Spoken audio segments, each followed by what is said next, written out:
ರಾಜ್ಯದ ಜನ big boss ಮನೆಗೆ ಬೀಗ ಬಿತ್ತು ಅಂತ ಯೋಚನೆ ಮಾಡ್ತಾ ಇದ್ರು. ಆದರೆ ಈಗ ಕನ್ನಡ ಬಿಗ್ ಬಾಸ್ಗೆ ರಾತ್ರೋರಾತ್ರಿ ಅನುಮತಿ ಸಿಕ್ಕಿದೆ. ಮಾಲಿನ್ಯ ನಿಯಂತ್ರಣ ಮಂಡಳಿ ಒಂದು ಏನಿದೆ ನಡೆಯಿತು, ಅದಕ್ಕೆ ಈಗ ತೀವ್ರ ಒಂದು ಮುಖಭಂಗ ಆಗಿರುವಂಥದ್ದು.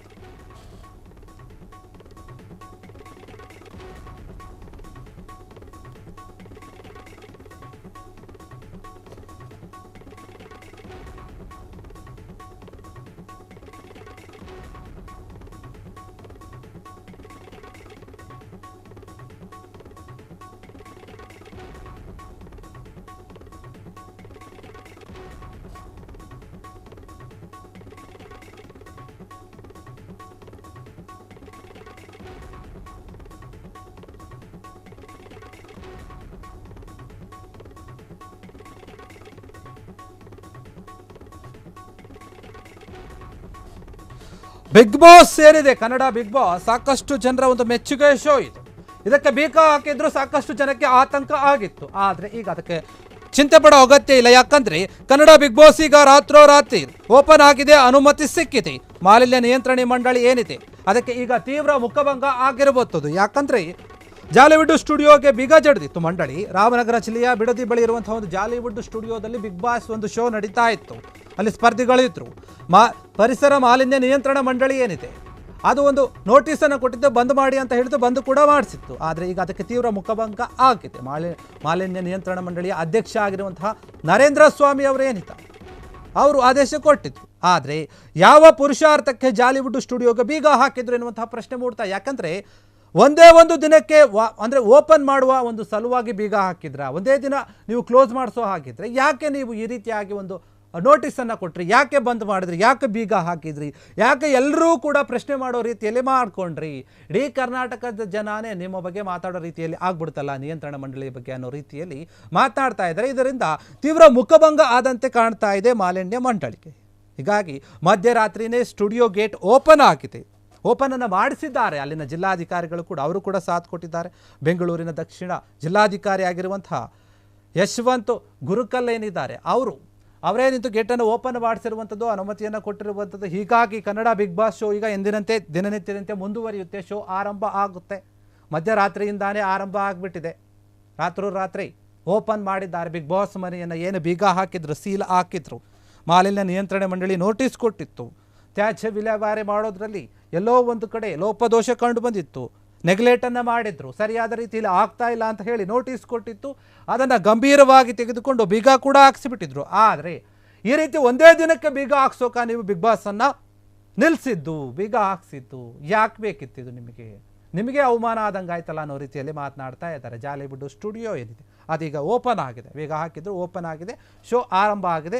ಎಲ್ಲರೂ ಕೂಡ ಜನ ಮತ್ತೆ ಎಂದಿನಂತೆ ದಿನ ಏನು ನೀವು ಇಷ್ಟಪಟ್ಟು ನೋಡ್ತಾ ಇದ್ರಿ ನಿಮ್ಮ ಬಿಗ್ ಬಾಸನ್ನು ನೀವು ನೋಡಬಹುದು. ಸ್ಪರ್ಧಿಗಳು ಇರ್ತಾರೆ. ವಾರದ ಕೊನೆಯಲ್ಲಿ ಸುದೀಪ್ ಅವರು ಕೂಡ ಬರ್ತಾರೆ. ಎಂದಿನಂತೆ ಶೋ ಅನ್ನು ನಡೆಸಿಕೊಡ್ತಾರೆ. ಆದರೆ ಈ ಒಂದು ದಿನದಲ್ಲಿ ಏನು ಆತಂಕ ಮೂಡಿಸ್ತಲ್ಲ, ಬಿಗ್ ಬಾಸ್ ಕ್ಲೋಸ್ ಆಗುತ್ತೆ, ಬಂದ್ ಆಗುತ್ತೆ. ಹಾಗಾದರೆ ಸ್ಪರ್ಧಿಗಳು ಏನು ಮಾಡ್ತಾರೆ, ಅವ್ರ ಗತಿ ಏನು? ಹಾಗಾದ್ರೆ ನಡೆಯೋದೇ ಇಲ್ವಾ ಮುಂದೆ? ಸರ್ಕಾರ ಎಲ್ಲೋ ಒಂದು ಕಡೆ ಇದನ್ನು ಬೇಕಂತಲೇ ಟಾರ್ಗೆಟ್ ಮಾಡ್ತಾ ಇದೆ. ಎಲ್ಲ ಮಾತುಗಳು ಕೇಳಿ ಬಂದಿತ್ತು. ಆದರೆ ಇವೆಲ್ಲವನ್ನೂ ಕೂಡ ಸುಳ್ಳಾಗುವಂಥ ರೀತಿಯಲ್ಲಿ ಈಗ ಮತ್ತೆ ಬಿಗ್ ಬಾಸ್ ಆರಂಭ ಆಗಿದೆ. ರಾತ್ರೋರಾತ್ರಿ ಅದಕ್ಕೆ ಅನುಮತಿ ಸಿಕ್ಕಿದೆ. ಅನುಮತಿ ಸಿಕ್ಕು ಅದು ಈಗ ನಡೀತಾ ಇರುವಂಥದ್ದು. ಯಾರು ಕೂಡ ಆತಂಕ ಪಡುವಂಥ ಒಂದು ಅಗತ್ಯ ಇಲ್ಲ. ಬಿಗ್ ಬಾಸ್ ಎಂದಿನಂತೆ ಕೂಡ ಶುರುವಾಗುತ್ತೆ. ಯಾವ ಒಂದು ಸಮಯಕ್ಕೆ ನಿರ್ಧಾರ ಆಗಿತ್ತೋ ಅದೇ ರೀತಿಯಲ್ಲಿ ನಡೆಯುತ್ತೆ ಅನ್ನೋ ರೀತಿಯಲ್ಲಿ ಈಗ ಬಂದಿರುವಂಥದ್ದು ಮಾಹಿತಿ ಕೂಡ.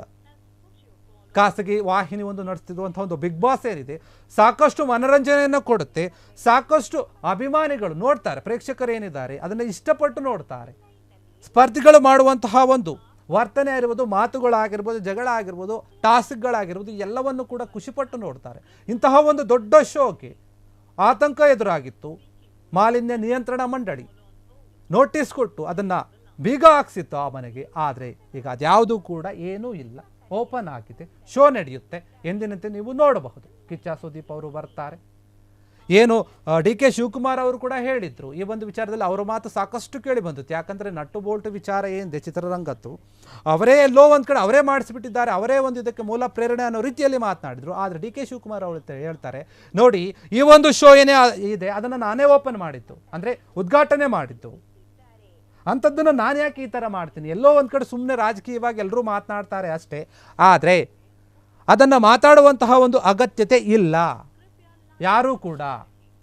ಹೀಗಾಗಿ ಬಿಗ್ ಬಾಸ್ ಶೋ ಏನಿದೆ ಅದೀಗ ಆರಂಭ ಆಗಿದೆ, ಎಲ್ಲರೂ ಕೂಡ ನೋಡಬಹುದು ಅಂತ ಹೇಳ್ತಾ ಇದ್ದಾರೆ. ರಾತ್ರಿ ಅದಕ್ಕೆ ಅನುಮತಿ ಸಿಕ್ಕಿದೆ ಮಾಲಿನ್ಯ ನಿಯಂತ್ರಣ ಮಂಡಳಿಗೆ. ಈಗ ಇದರಿಂದ ಸ್ವಲ್ಪ ಮುಖಭಂಗ ಆದಂತೆ ಆಗಿದೆ. ಇಡೀ ರಾಜ್ಯದ ಜನರಿಗೆ ಆತಂಕ ಮೂಡಿಸುತ್ತೆ ಈ ವಿಚಾರ. ಆದರೆ ಈಗ ಸ್ಟುಡಿಯೋ ಓಪನ್ ಆಗಿದೆ, ಸ್ಪರ್ಧಿಗಳು ಒಳಗಡೆ ಇದ್ದಾರೆ, ಆಟವನ್ನು ಆಡ್ತಾ ಇದ್ದಾರೆ. ಎಲ್ಲರೂ ಕೂಡ ಬಿಗ್ ಬಾಸ್ ಶೋನ ನೋಡಬಹುದು, ಯಾರು ಕೂಡ ಚಿಂತೆ ಪಡುವ ಅಗತ್ಯತೆ ಇಲ್ಲ. ರಾಮನಗರದ ಒಂದು ಜಿಲ್ಲೆಯ ಬಿಡದಿ ಬಳಿ ಇರುವಂತಹ ಜಾಲಿ ಸ್ಟುಡಿಯೋ ಏನಿದೆ, ಜಾಲಿಬುಡ್ಡು ಸ್ಟುಡಿಯೋ ಏನಿದೆ, ಅಲ್ಲಿ ನಡೀತಾ ಇದೆ. ಇದಕ್ಕೆ ಜಿಲ್ಲಾಧಿಕಾರಿಗಳು ಕೂಡ ಮುಂದೆ ನಿಂತು ಗೇಟ್ ಓಪನ್ ಮಾಡಿಸಿದ್ದಾರೆ, ಅನುಮತಿಯನ್ನು ಕೊಟ್ಟಿದ್ದಾರೆ. ಡಿ ಕೆ ಶಿವಕುಮಾರ್ ಅವರು ಕೂಡ ಹೇಳಿದರು, ನಾನು ಜಿಲ್ಲಾಧಿಕಾರಿಗಳ ಜೊತೆ ಮಾತನಾಡಿದ್ದೀನಿ, ಎಷ್ಟು ಸಾಧ್ಯ ಆಗುತ್ತೋ ಅಷ್ಟು ಅನುಕೂಲವನ್ನು ಮಾಡಿಕೊಡಿ, ಕಾನೂನಿನ ಪ್ರಕಾರ ಏನಿದೋ ಅದನ್ನು ಅವರು ಮಾಡಿಕೊಳ್ಳಿ. ಯಾಕಂದರೆ ಸಣ್ಣ ಪುಟ್ಟ ಒಂದು ತಪ್ಪುಗಳಾಗೋದು ಸಹಜ.